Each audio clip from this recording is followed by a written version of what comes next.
بیایید با تمرکز بر توانایی ترامپ در تصمیم‌گیری سریع و قاطعانه سبک رهبری او را بررسی کنیم. او چگونه با چنین موقعیت‌هایی برخورد می‌کند و چه چیزی می‌توانیم بیاموزیم.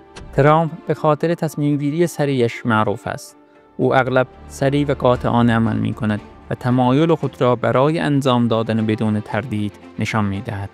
او احساس می‌کند مهمتر از همه است. ترامپ اغلب برای تصمیم‌گیری به غریزه درونی خود و اعتماد به نفسش متکی است.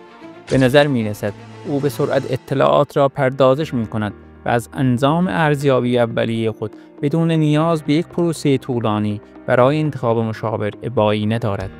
او خود را به عنوان فردی که به توانایی‌های خود بسیار مطمئن است نشان می‌دهد.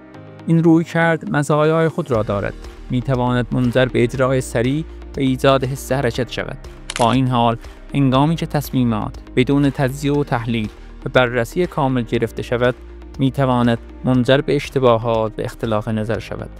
نکته کلیدی این است که گاهی یک تصمیم سریع تصمیم درستی است، اما همیشه باید با فکر و دقت زیاد گرفته شود. بنابراین این را در نظر بگیرید. آیا فرایند تصمیم گیری شما خیلی کند است؟